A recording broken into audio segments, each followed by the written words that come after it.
most intense, thrilling, electrifying sport on the planet. Mixed martial arts. You've been looking for the definitive podcast to call your new home to hear everything about it. The search is over. This is the MMA Anomaly Show. No filter. Bringing you the hottest MMA breakdowns straight from the heart of the octagon. This show is all about MMA breakdowns. For fans, by fans. We're talking UFC, MMA, and the occasional big boxing match. We'll bring our unique take on how these fights are going to play out and who we think are the best bets. Welcome to the MMA Anomaly Show. No filter. And now your hosts, Olin, a.k.a. MMA Anomaly, and Emiliano, a.k.a. Jive Turkey Nano.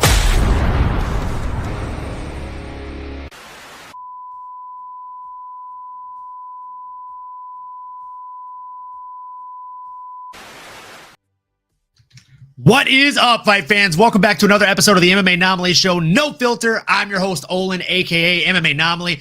And not with me as usual, right? We don't have Jive Turkey Nano today. Instead, we've upgraded to a bigger buffer man. We're talking about crossover MMA, folks. He's live. He is in the house. And we are here to break down UFC Abu Dhabi. How we doing today, brother?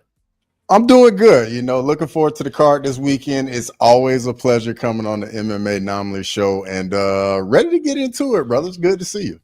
Good to see you as well, man. And I think we actually have a fairly stacked card considering it's following such an awesome pay-per-view that we just got, right? Like we usually don't get these types of blessings. I would say we're pretty damn spoiled these days.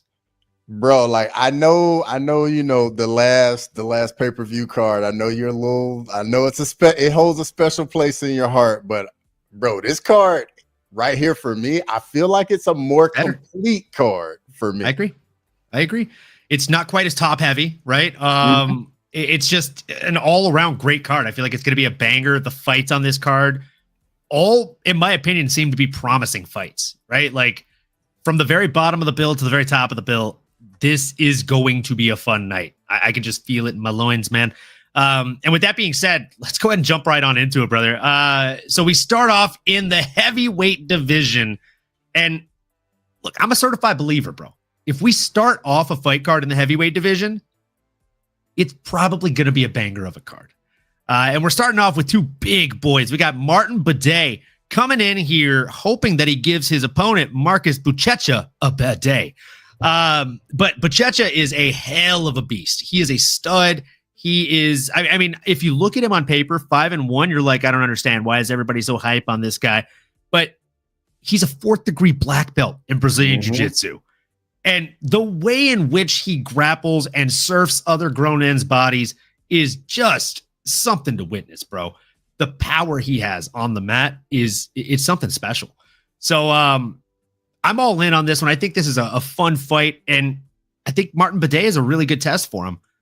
But I got to take Buchecha on this one. I think he's going to come out there, and if even for a second this fight gets close to becoming a grounded fight, it's going to be a bad day for Buday, right? What are your thoughts on this one? Are we kind of hive-minding on this first fight? We are definitely hive-minding it on this. For me, Martin Buday, I mean, it's a good UFC debut type of opponent. And I think, having such a grappling prowess coming into this division, you can make your way up the division very quickly because as we know, man, like the big guys, like the cardio is usually not there. And a lot of times, like just the grappling in general, it's there's no middle ground. Like the guys that can grapple have a big advantage, and then there's just this vast canyon of difference of the guys that can't, and it's just completely strikers. And I just think Buchecha's gonna come in here, hot knife through butter, get Buday down, and we're gonna see that 4th degree black belt go to work. And I wouldn't be surprised if we get an early submission in this one. Yeah, I'm definitely with you. I think first round submission is definitely live if you're looking to bet on this one and try and find something that's somewhat plus odds for your boy Buchecha. I think that's probably where you're going to find it, and that's where he's going to find a submission most likely. While those bodies are still dry, I mean, it almost seems like just the most likely path to victory, or the most likely outcome of this fight in general. And I feel like we might be hive minding on the next one, but maybe I'm wrong. In the featherweight division, we've got Muhammad Yahya coming in against Stephen Nguyen, the Ninja. I mean, this is going to be a very, very interesting fight, and it's going to tell us a lot about Stephen Nguyen. I'm curious. I'll let you take the lead on this one. Who do you think takes this one away? So for me, I'm going with Stephen Nguyen here. He is 0-1 in the UFC, but on the flip side, Yaya's 0-2 in the UFC. And we saw in Yaya his last fight, man, the leg kicks. He just cannot check the kicks at all. Was just getting that lead leg ate up, and I think Nguyen's gonna look to do a little bit of the similar thing. And then once he slows Yaya down a little bit, he's kind of stationary. I think he's gonna look to land that big shot. And give me Stephen Nguyen. We're sticking together, brother. I got Stephen Nguyen on this one too. I think he's going to be too fast. I think he's going to be just a little bit too slick on the feet.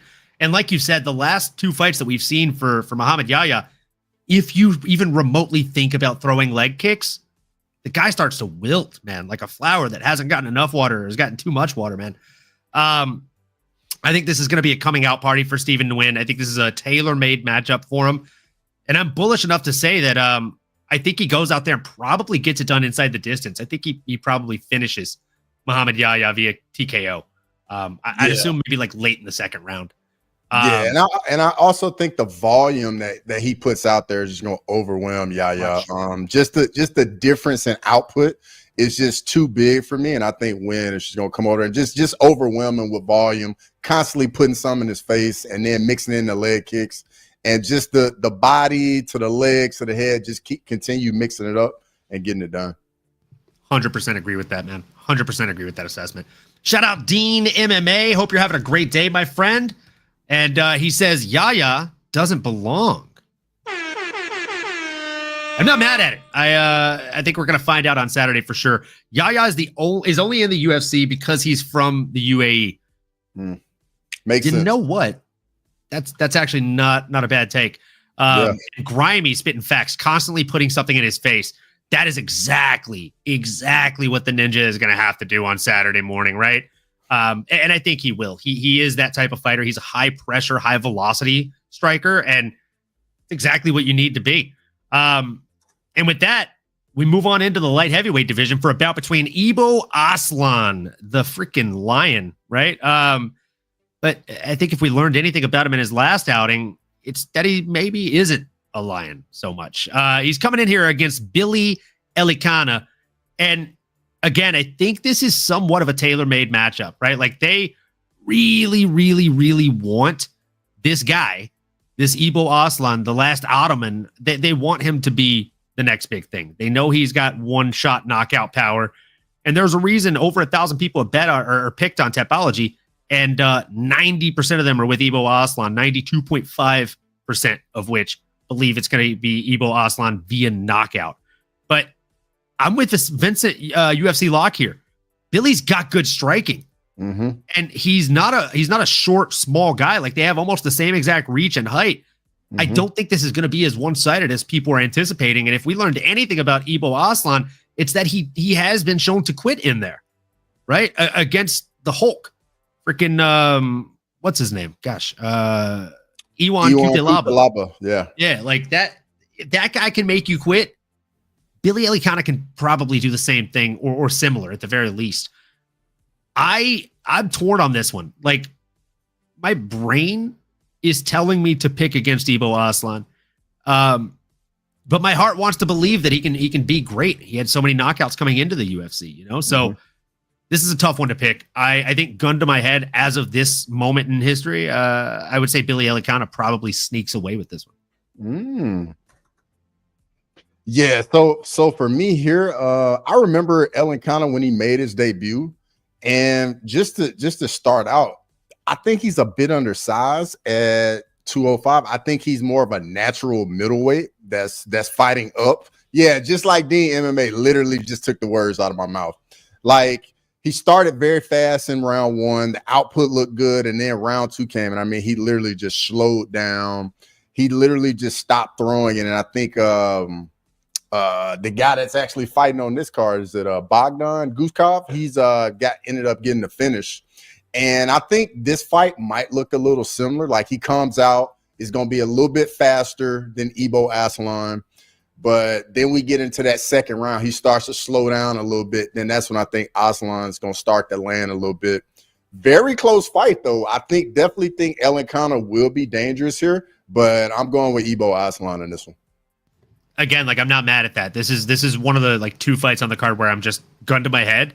If you ask me every 5 minutes, I'm changing my fucking mind, bro. Like, because I'm with you. I think Ibo is going to be outworked in the first 5 to 7 minutes. But after that, once the kind of wear and tear starts to hit and the weathering starts to hit, he's going to slow down a little bit. And ultimately, that could lead to his demise in there against somebody who does have one-shot power like Ibo Aslan. It unfortunately only takes one of those to put you away. And it's funny, we're going from this light heavyweight bout where we have 2 guys that can essentially finish you at any given moment, no matter how the fight is going. And then we're moving into women's strawweight, where it takes a whole lot more than one shot to put these girls away, right? They just don't have the size or the power. But man, Amanda Hebos versus Tabitha Baby Shark Ricci. This might be fight of the night. For many, many reasons, bro. For many reasons. The real ones know why this might be the fight of the night. You know what I'm saying, bro. Let's go, dude. Let's go. And real quick, Vincent, yeah, Billy surprised us in his last fight. I completely agree. Chris Cushman, what's up, Cushman? Hope you're having a great day. Raise my glass to you, my friend. Hope you're enjoying the day. We've almost made it through another week. I think that they're giving Billy Ibo means that they believe he could do it. I mean, you're not wrong, right? Like, the matchmakers put these guys against each other because they think it's going to be a good matchup. They don't want it to be boxing. They don't want it to be like minus 3,000 favorites and shit like that. Yeah, it's definitely going to be a really good fight, really competitive. I was going to say, it's going to be competitive, this one. And so is this next bout between women's strawweights, Amanda Hebus and Tabitha Ricci. I mean, the viewers are going to win. Let's just call a spade a spade. As far as who's going to win this fight, though, I'm actually very curious to hear who you're rolling with on Saturday. Who you got in this one, Cross? Man, for me, this one's really a coin flip type fight for me. Amanda Hebus pretty much been in there with pretty much everybody in the division. Tabitha Ricci, they both have stubbed their toe in their last couple fights. Hebus is on a 2-fight skid. Ricci lost to Yan Xiaonan in their last fight, and pretty much Yan Xiaonan basically showed her that they're levels. But I think Amanda Hebus isn't quite on that level of a Yan Xiaonan, so I think this fight will definitely be a lot more competitive. On the ground, I think Ricci is a little bit better of a grappler, and women's MMA, the fight is going to end up on the ground at some point. Close fight, tough fight, but I'm gonna go with Tabitha Baby Shark Ricci.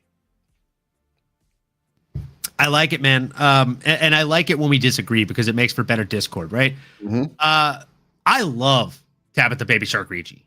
And I'll be honest, as soon as this fight was announced, I was like, oh, dude, it's going to be a close fight, but I think Tabitha edges it. But the more I looked at kind of their history and who they fought and what they've done against those opponents, and granted, like, both women are just beasts in their own right. Tabitha Ricci, if you look at who she's fought, like she's got wins over Angela Hill, Tisha Torres, aka Tisha Pennington, Jillian Robertson, Jessica Penne Pasta, Poliana Viana. Her losses have come from Manon Fior, Lupita Godinez, and Yan Xiaonan, right? And then if you look across the pond here at Amanda Hebus, like, the chick made her UFC debut in her 7th professional fight. She did not have a ton of experience behind her when she made that debut. And yet she got the win over Emily the Spitfire Whitmire, and then Mackenzie Dern, and then Randa Marcos. She retired Randa Marcos. And then she fought Paige Van Zant and won. And her losses have come from Marina Rodriguez, which in 2021 was a fucking world breaker. Caitlin Sarmanara, who is a gatekeeper, right? That one fight of the night. It was so close. It was a split decision. Macy Barber was able to put her away with ground and pound. She fought a fairly competitive fight against Rose Namajunas up until it wasn't. And she lost to Mackenzie Dern in the rematch, right? Via armbar round 3. She was winning that fight up until she lost it. She just made a mistake with the grappling. Now, you said that you think Baby Shark is a better grappler. And again, before I went through their whole records, I would agree with you. There's just something that didn't sit well with me. And it's the fact that Amanda Ribas has a win over Virna Jandiroba, who is a better grappler than both of these ladies. Mm-hmm. And she was completely able to negate the takedown onslaught from Virna and made her pay with knees up the center line. And I can't help but feel like this fight might go the same exact way.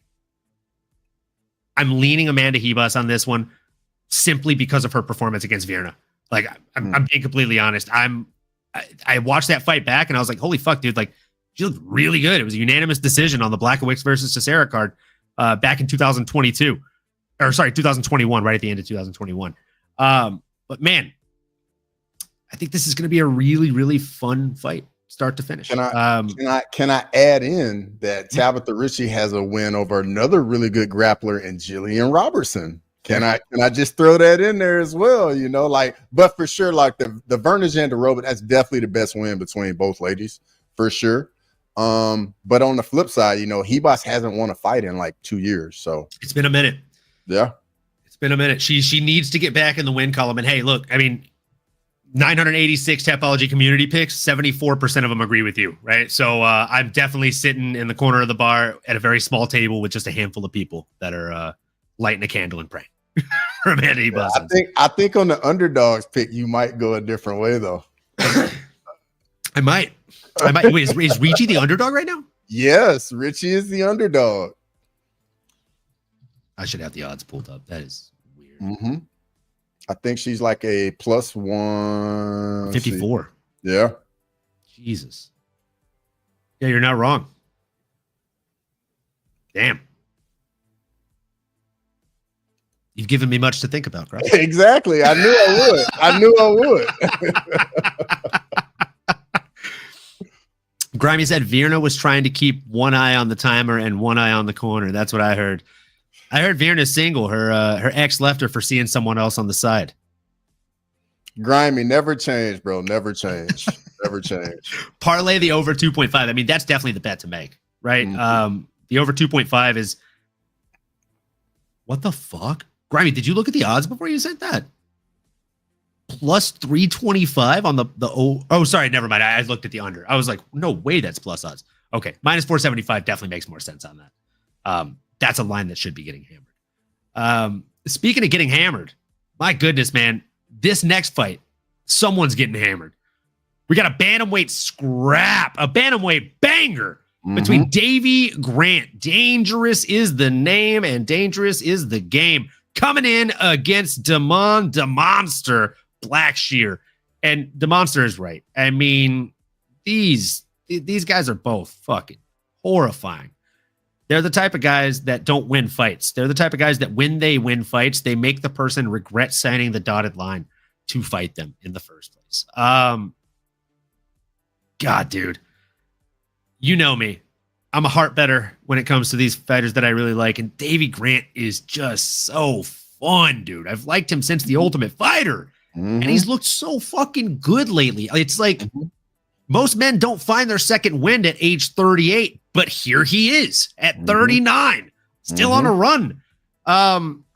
He looks really good in there lately. And Damon looks really good if he's able to keep you at range and basically implement the takedowns, right? We've seen that in most of his fights. The one against Alatang Ali, he didn't even attempt a takedown, and he outlanded him 2-1, 127-61 in totality on strikes, and 125-61 on significant strikes. So, I mean,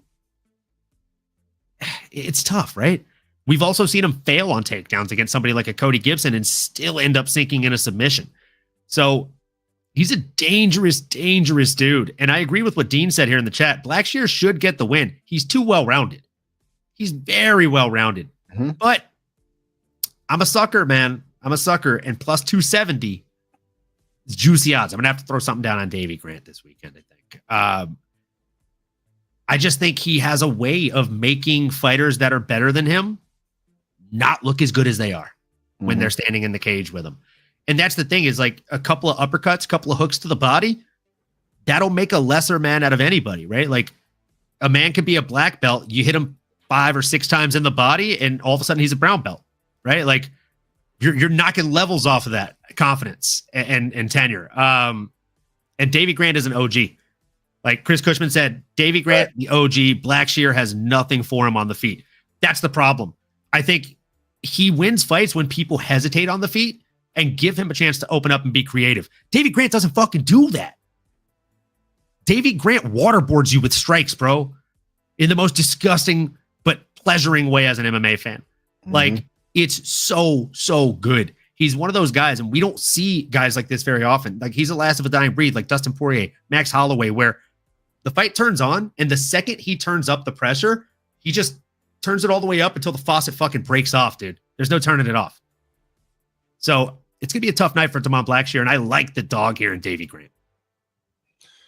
Yeah, I'm gonna be honest. This is a tough fight for Damon Blackshear right here. You know, he's been on a little bit of a roll, and you know, a little bit of a prospect, but Davey Grant is just a tough puzzle to solve. Like, all the footwork, all the volume, very good grappler in his own right. Never been knocked out, has been submitted 4 times. So we got to pay attention to that, because that is Damon Blackshear's game.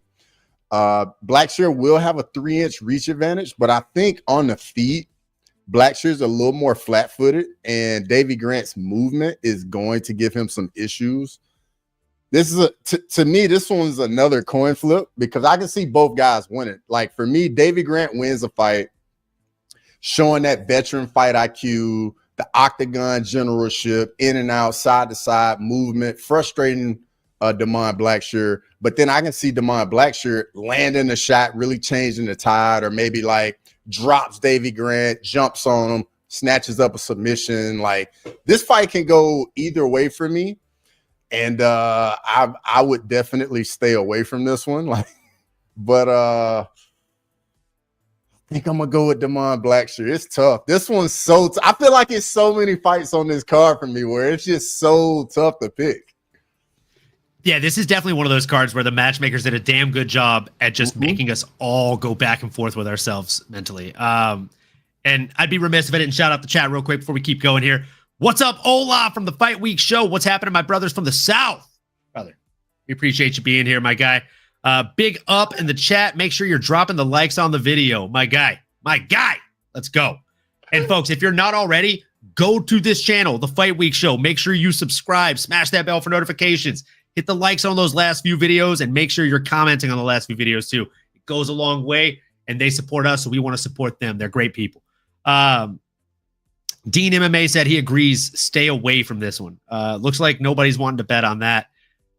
What's up, Lane? Hope you're having a great day. Lane, bringing the pain. Grimy, never change. Grimy. He's right, though. That is racist. Can't say that. Oh, my goodness. Oh, God. Grimy's hilarious. It never fails. He always has like 2 or 3 comments every chat. Never fails. He's funny as hell, dude. He's a good dude. Definitely great for the chat. So after this, I mean, we move into the welterweight division for another bout that I feel like could really go either way, man. A bout between Muslim Salikov and Carlos Leal. Of course, Muslim Salikov, typically you hear the name Muslim or Salikov. I mean, let alone hearing them together, and you think, this guy is elite level grappler, brother. He's a hardcore grappler. But he's actually the king of Kung Fu, folks. He'll hit you with a spinning back wheel kick to the fucking dome that you don't expect to see coming. And he'll feint a lead leg kick right before he does it and plants his foot. His striking arsenal is so fun to watch. The dude is super fun. But it's about where we're watching a younger guy, 10 years younger to the tune, coming in here. And, I mean, the dude is on so many steroids. You could play connect the dots with his back knee, folks.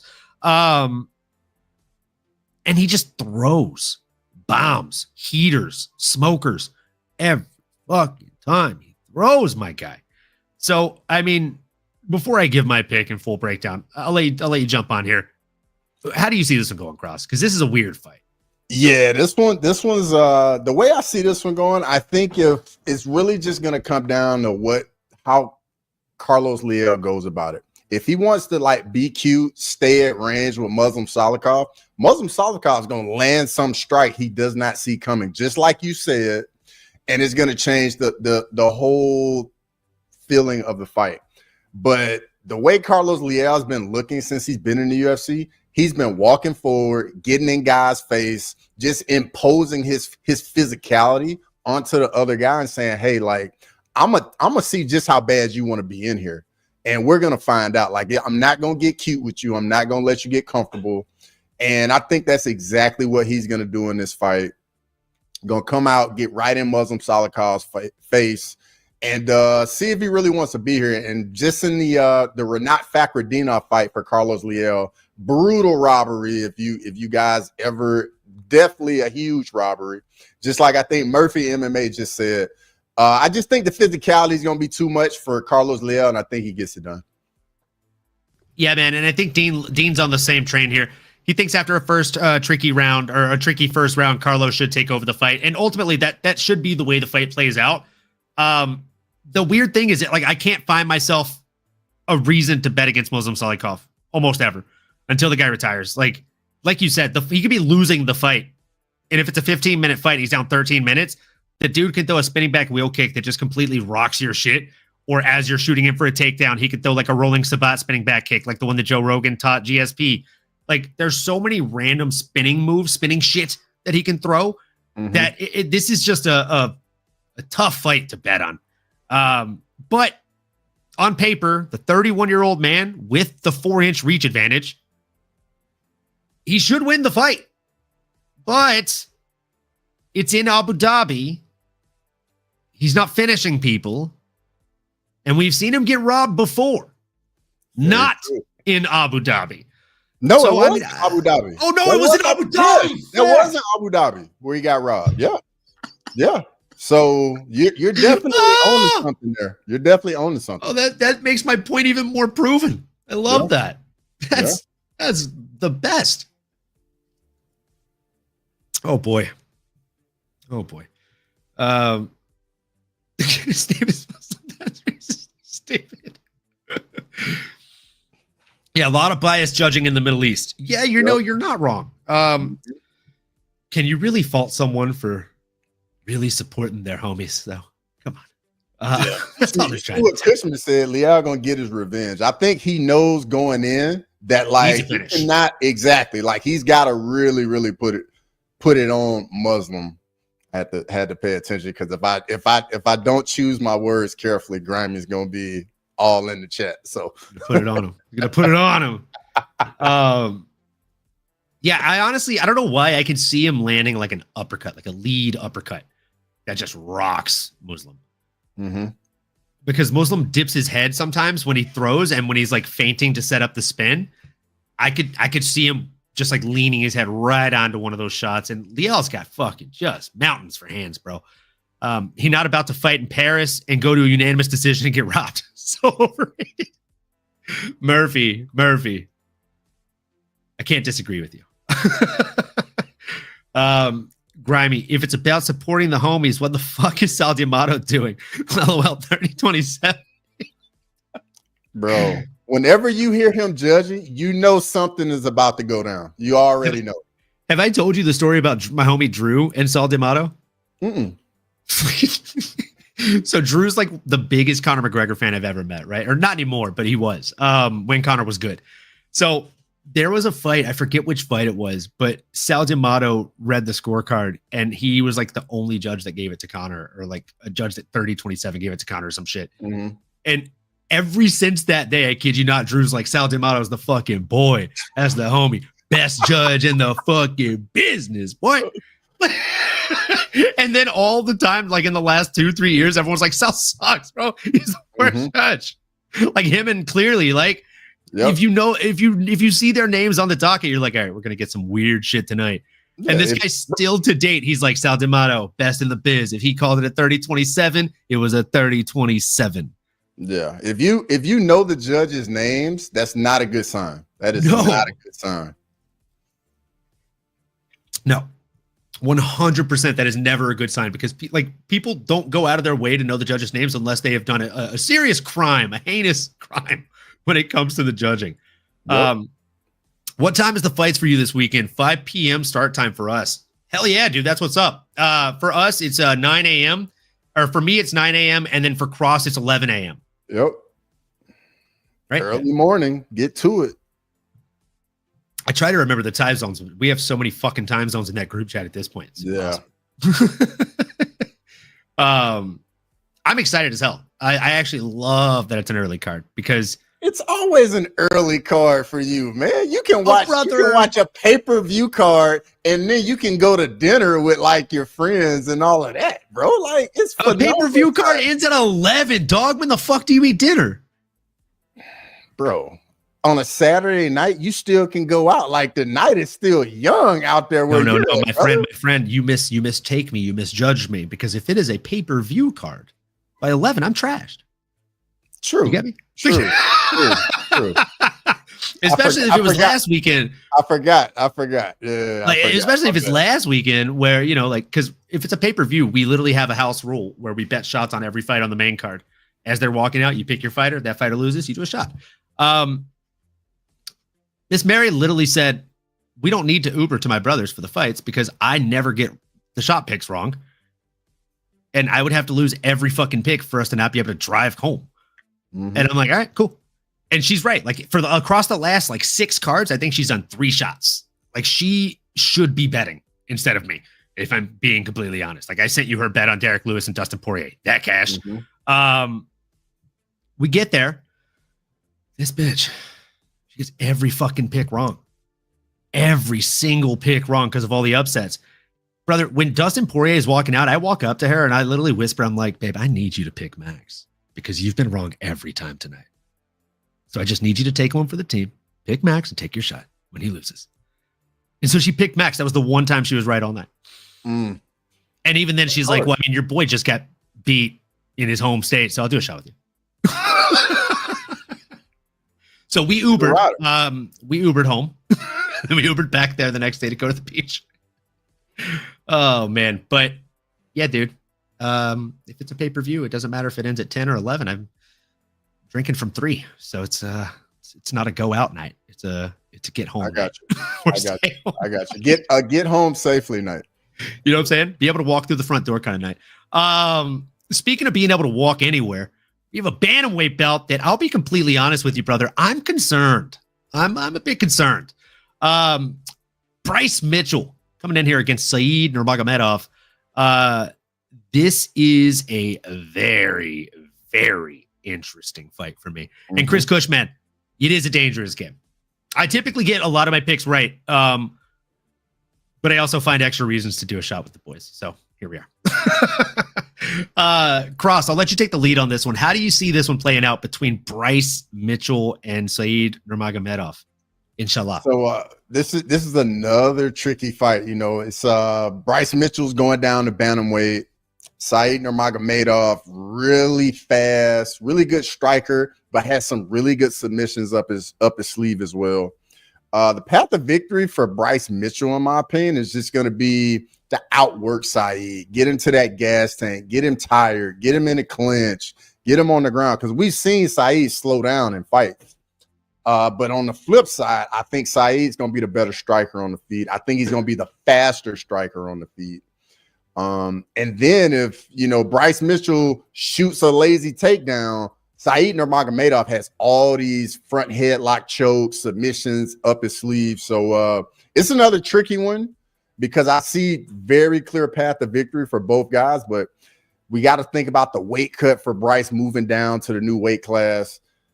I'm going to go with Said Nurmagomedov here. What about you? Yeah, I'll be honest. I'm agreeing. I think Said is going to get it done. He's the better striker. He's the better guy all around. I think he's just more well-rounded than Bryce, and he's a natural 135er, or at least he has been for his career. Bryce, I don't think he's ever fought at 135.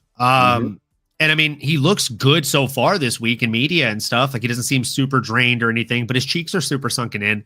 And I worry, right? I think he's going to get a reverse Dustin Poirier effect. We remember what happened to Dustin Poirier at featherweight. He used to get dropped every single fight, right? There was one fight I remember getting dropped like 3 fucking times. He won that fight, by the way, but he got dropped like 3 times. It was a terrifying fight. Couldn't be good for his health. And when he went up to lightweight, he seemed to be a lot more durable. Right? He was able to take a lot more of these shots and not go down, take a licking and keep on ticking, so to speak. I think Bryce is going to have that reverse situation where he's taking a little bit too much off the chin there, shaving too much water, shaving too much fat, shaving too much muscle, and it can't go well for him here. I don't think it does. I just think Saeed's going to beat him up at distance. I think he's going to land shots where Bryce doesn't expect them to hurt, and they will, because again, he's going to be at a deficit in what he's used to fighting. We've seen Bryce have great striking and drop people in the boxing range. I just don't think that power transfers to 135. I've got a weird feeling that he's going to look weaker and slower than Saeed in there, and I'm worrisome, man. I'm worrisome. What's up, Western Mass? Hope you're having a great day, my guy. He also said he does not like Bryce moving down. Yeah, me neither, man. Yeah. Me neither. We also had another question up here. Let me scroll up a little bit. Murphy MMA said, what do you guys think of the Noche card? And I agree with what Grimy said, right? Silva versus Lopez should be a banger for Noche, but I also agree with what Murphy followed up with. It's not heavily stacked. And I'll be honest, I'd be lying if I said I wasn't let down that we don't have like a Brandon Moreno or somebody of more relevance on that card representing Mexico. What are your thoughts on the Noche card, Cross? I completely agree. I mean, I love the main event though. I like Diego Lopez versus what's the fight nerd name? What's his name? The featherweight fighting nerd? Oh, Rufy? No. The featherweight. Rufy's at lightweight. Oh. That's who he's fighting in the main event at Noche. It's Diego Lopez versus Gene Silva. Oh, Jean Silva. Yeah. Phenomenal matchup. That's going to be a lot of fun. Because Gene Silva's not afraid to mix it up with anybody on the feet. And then, we saw he's got some submissions up his sleeve as well. So I think that fight is must-see TV. But the rest of the card, I think Moreno on it would have been ideal, or even Yair, honestly. But either way, we're going to get a good. What's the reason for not having them both on there? Honestly. I mean, with all the rumors, people have been saying Yair is going to fight Volk, which is a whole nother. Such a weird fight. That doesn't make any fucking sense, but it is what it is. Chris Cushman said, your picks are pretty good. I picked every main event fight wrong last week, except for the main event. Would have been a little lit had I played that game. Prelims. Bro, all of us hit our prelim picks. Like every single one of those hit. And then we're like, yeah, let's fucking go. We get in the main card. We're like, we suck again. Yep. Authentic Z, bro, love seeing you in the chat, my brother. Shout out to the greatest slugfest we've seen all year this past weekend. Congrats, Max. Dustin left a GOAT. Real love. Good night for the league and for the sport. Okay, my bad. Continue, brother. It's never your bad. We appreciate you being here, bro. Useless. As long as he's not fighting an IDF soldier, I think Bryce does better. Okay. All right. I'm with it. DJ Serenity now. What's up, dudes? What's up, DJ? What's up, DJ? You're having a great time, man. Hope you're having a great day. Combatics MMA is also in the house. Let's go. The GOAT is back. Beast Boy. Hell yeah. Love Beast Boy. Yeah, Jean Silva. We had everybody helping us out in the chat when we were trying to scramble for that name. Mm-hmm. Appreciate you guys. The realest chat in the game. Dana's love letter to San Antonio. And yeah, useless. I got the joke, bro. Oh man. I like Bryce. I really do. I don't love him in this fight. And again, he's going overseas to enemy territory, speaking Arabic to Russian guys. Like he's having a fun week so far, man. He's having a fun week. Grimy says flat earthers and Nazis will cry again this weekend. They will.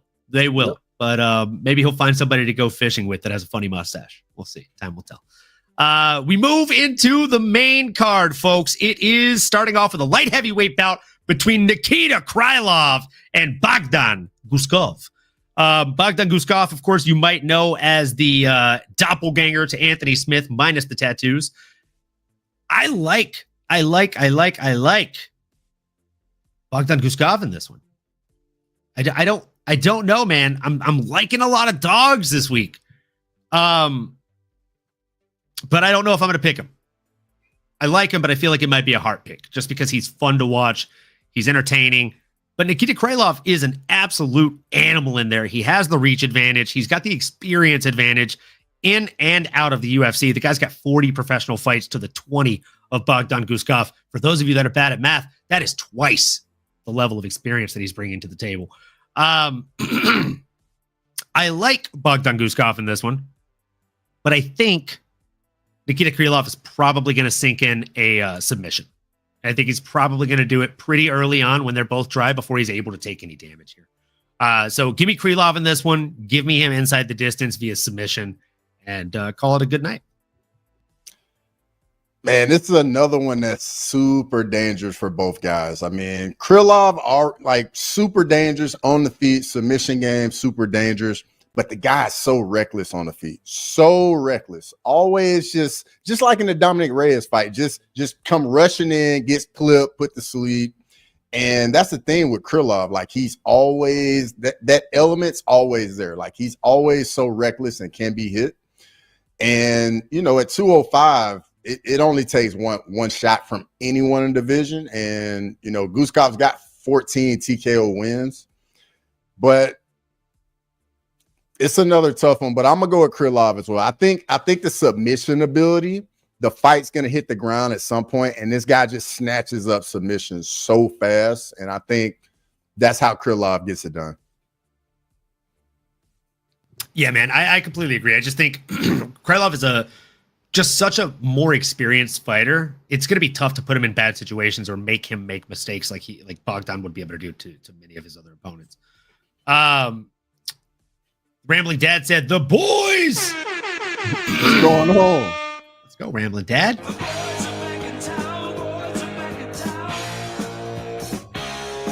And then he said, "The fuck was my invite?" I'll be honest with you, man.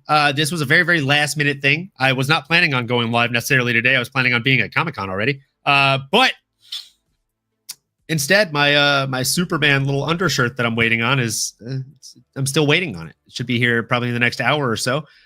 So I'm hoping to change the hair a little bit and go downtown as Clark Kent / Superman for the rest of the night. Yeah, I got to change my hair too. I feel it, brother. I feel it. Are you going to dress up this year for Comic-Con? Honestly, bro, like being bald is kind of like a cheat code for Comic-Con shit because you just get like a sick ass wig. You don't even need a wig cap. True. Like they wouldn't even recognize you. Change completely every day. Fucking nomad status.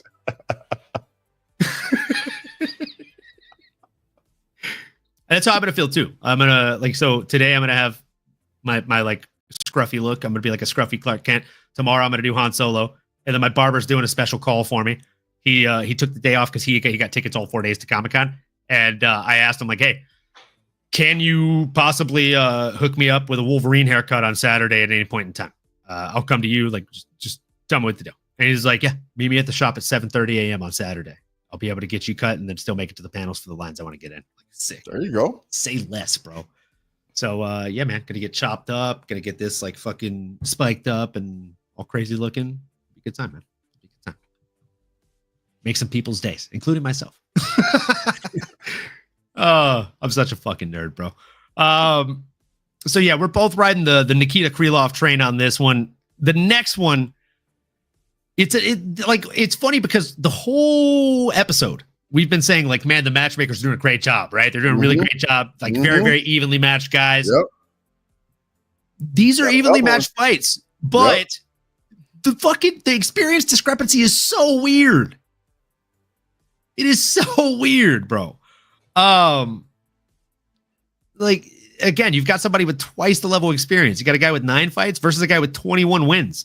Asual Mabayev in the flyweight division taking on Jose Ochoa. Crossover. I'll let you take the lead on this one. Are you taking the taller, longer, younger guy?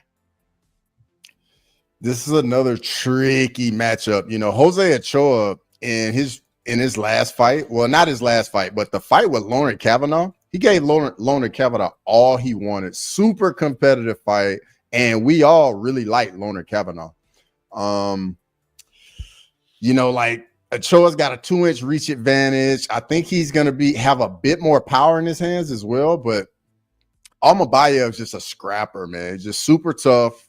Wherever the fight goes, this guy just does not wilt at all. Like even in the fight, I think he had in his fight with Manel Kopp, like he lost the fight, but he was in the fight the entire time. He ended up getting hurt in the third round. Cop gets him out of there, but Almabayev was in the fight, and I think it was an eye poke, and then he got hurt in the Manel Cop fight. So he got caught by multiple eye pokes in that fight, bro. Exactly. So Almabayev, super tough guy, but I'm gonna be honest. Ochoa landing the shot, dropping him, getting the finish would not surprise me at all in this fight. Another very good matchmaking right here. I love this fight, but I'm gonna go with the experience in Almabayev here. 100%. I like Almabayev in this one too. I like the experience factor, and I think it's going to pay dividends for him. He's a favorite for a reason. He's a slight favorite at this moment, but he's still a favorite. What a tag team we have today live. Hell yeah, Mike Yang. Let's go, brother. Safe travels to you today, bro. And yes, Lane, fully committed to Comic-Con. Let's go. Just finished watching Thunderbolts. Let's go, Rambling Dad. Let us know what you thought in the comments, man. I thought that movie was pretty fantastic. Blade over there, dude. You could actually do a hell of a good Blade. You've got the right fucking build for it too. Fucking Jack City over there. And then we got a really fun comment here from Useless. Did you guys hear about Manon Fior and Jasmine? Yes, David. Yeah, it definitely did. I would tell you right now that Jasmine is one of my favorite female fighters. I think it's a great step up for her. Of course, you're on top of that already, Chris Cushman. I mean, Jesus Christ. Hello, everyone. Hello to you. Man. Big step up for Jazz. 100% is a big step up for Jazz, but I think she rises to the occasion. She's just looked so good every single time that we've seen her out there making that walk. She SP, as I like to call her. I mean, come on, folks. Where else do you get this level of production, folks? Come on. Yeah, I like that matchup for her. I mean, she's got a lot of momentum right now. Manoa's coming off, losing to Valentina, and if Jazz the Vicious gets that win, she can definitely get right back. She can be in a title fight in no time. 100%. It's a great fight for both women. Yeah, I think it's a fantastic set of matchmaking going on there. And I agree with Grimy. Like, Jazz's wrestling is good, but Manon is really big for the division. I don't know. Yep. But I still think, if anything, I think Manon being so tall is going to serve Jasmine and her grappling more.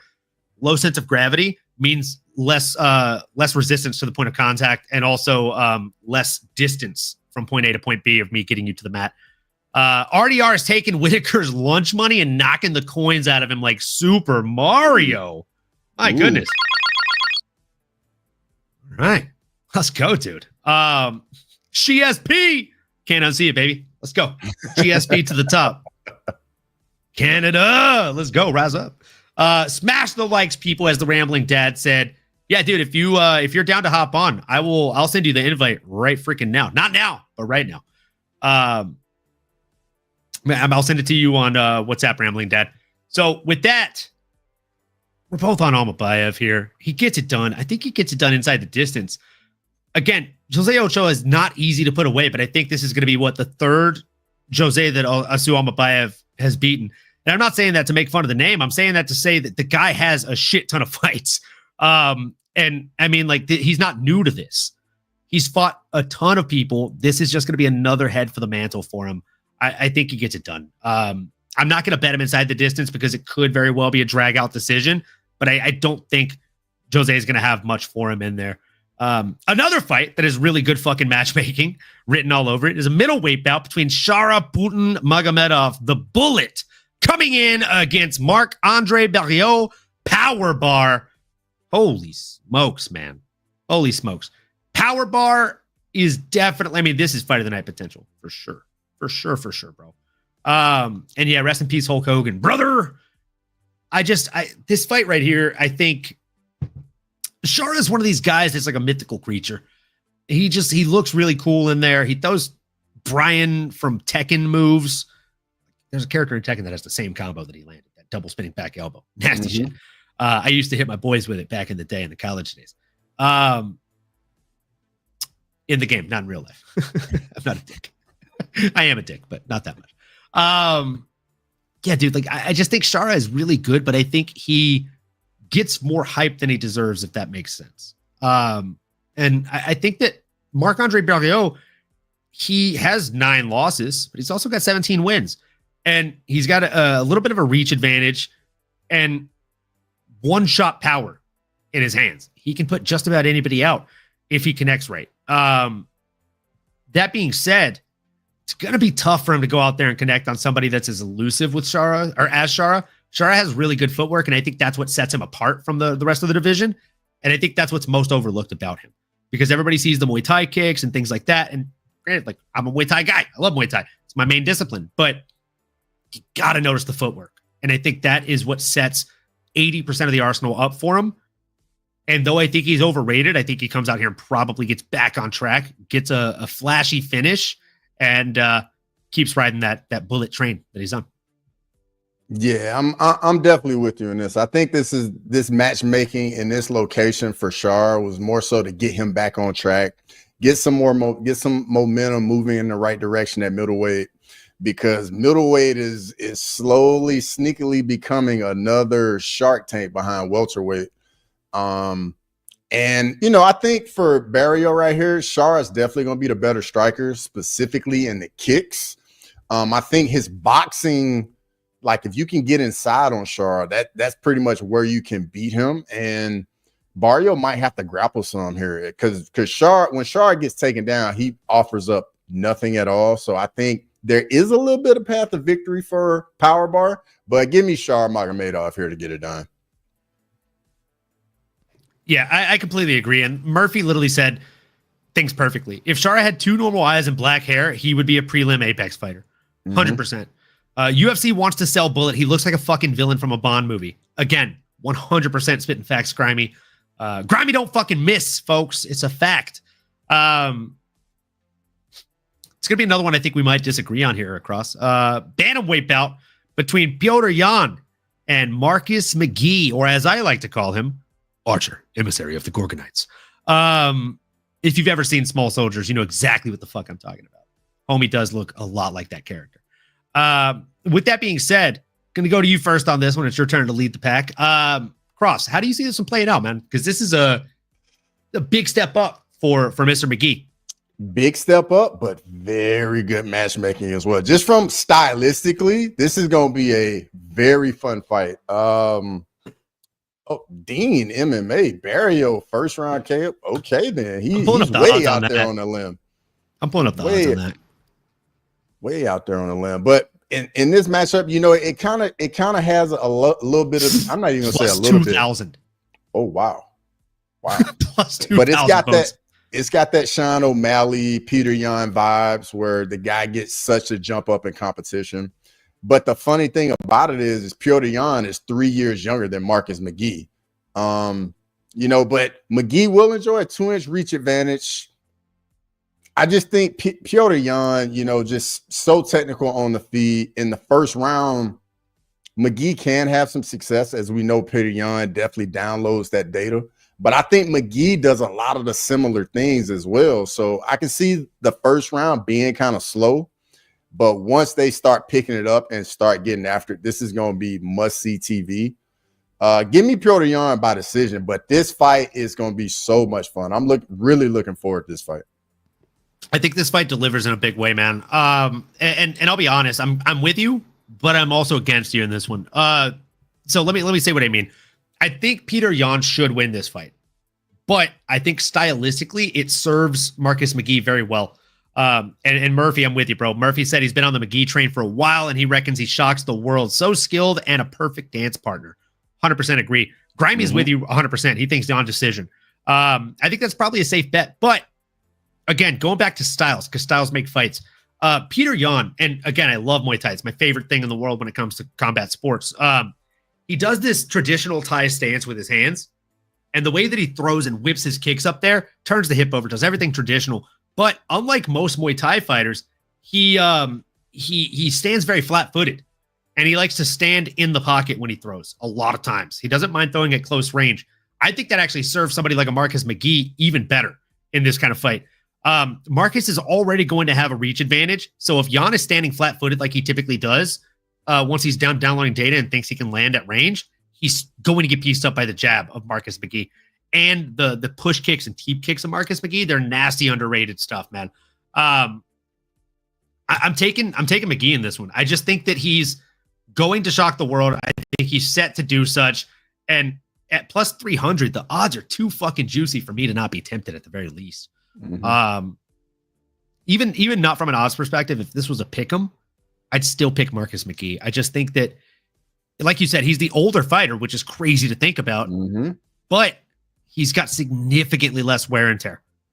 Petr Yan fought in multiple organizations, in multiple sports and styles of mixed martial arts, right? Like, he's not just a mixed martial artist. He is a combat sports athlete that's done this for many, many years. Marcus McGee has trained for many years and gotten better for many years, but he has not taken that weathering and that toll on his body that Petr Yan has. I think he's going to look to exploit him, utilize the footwork to dance around him a little bit, and just land at range. And I think this goes to decision, but I think it ends up being the upset, Marcus McGee. Gotcha. Really, but I do think it's a close fight. Yeah, I think it's a close fight. Really good fight, bro. Really good fight. There's like 3 or 4 fights on here where I'm like, this could be fight of the night. And this is one of them. Yeah.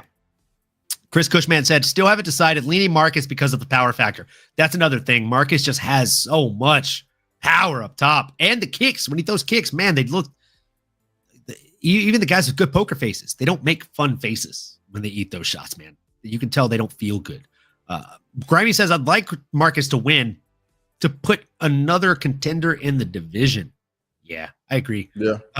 Petr Yan's takedowns, dude, the traditional tie sweeps, they're so fucking pretty. Just chef's kiss stuff. Again, though, he's got to get in range, and I don't think Marcus is going to let that happen as easily as some of his previous opponents have, if that makes sense. It's going to be a close fight. It's going to be a really close fight. Lazy Bed, shout out, man. Love seeing you in the chat. Inside trips and foot sweeps of Yan could be an X factor. Yeah, dude, the sweeps, dude. The sweeps. Oh, they're so pretty. They're just so clean. They're so pretty.